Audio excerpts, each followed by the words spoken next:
नमस्कार प्रेक्षकांनो, मालिकेच्या 3 आणि 4 तारखेच्या भागामध्ये आपल्याला खूपच जबरदस्त असा ट्विस्ट पाहायला मिळणार आहे.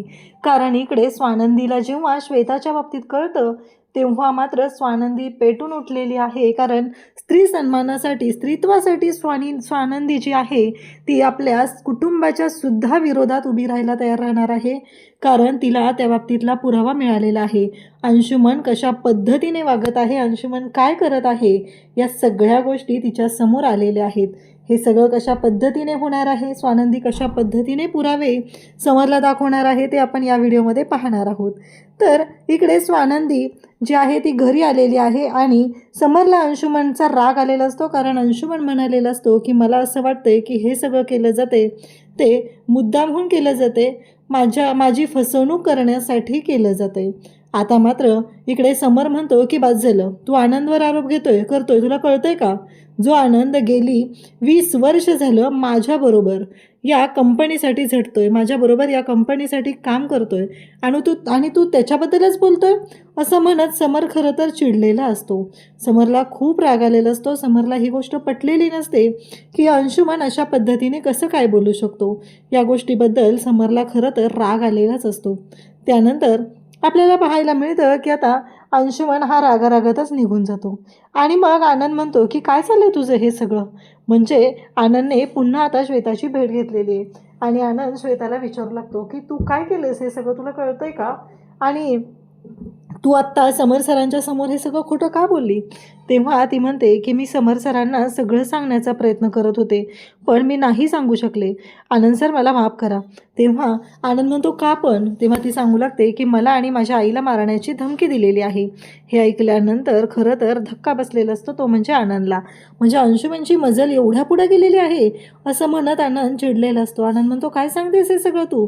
तेव्हा ती सांगू लागते की हो.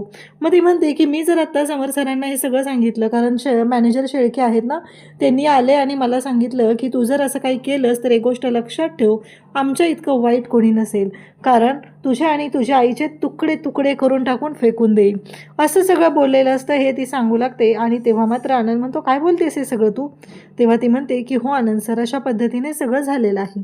आनंदलाही धक्का बसलेला असतो. आनंद म्हणतो की काय आहे, कुठंपर्यंत मजल गेली या अंशुमनची? कारण आत्तापर्यंत शांतपणे सर्व गोष्टी मॅनेज केल्या जात होत्या आणि समोर येत नव्हत्या, पण आता मात्र शांत राहणार नाही.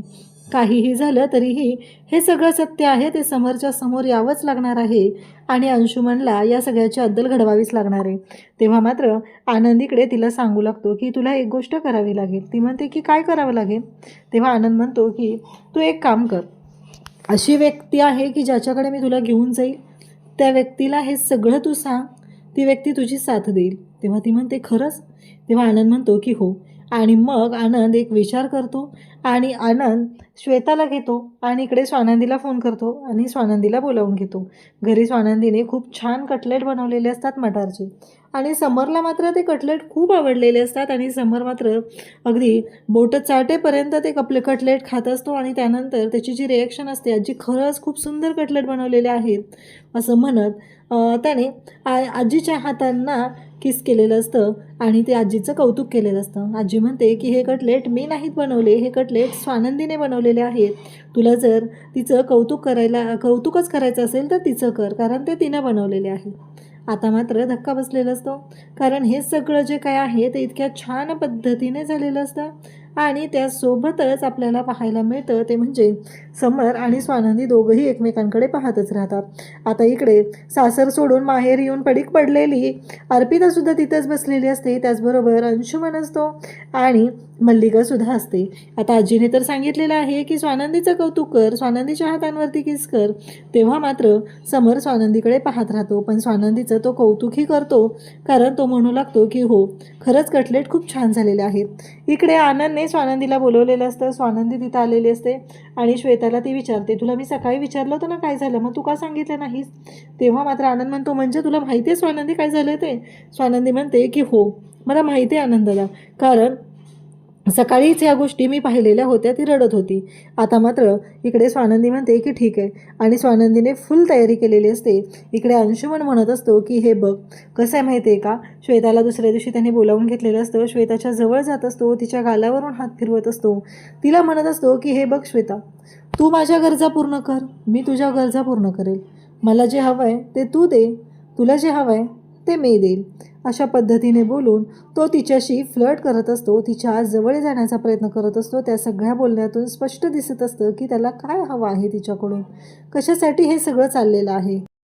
तेव्हा मात्र श्वेताला धक्का बसलेला असतो, कारण अंशुमनने तर आता तिच्या खांद्यावर हात ठेवलेला असतो, तिच्याशी लगट करण्याचा तो प्रयत्न करत असतो.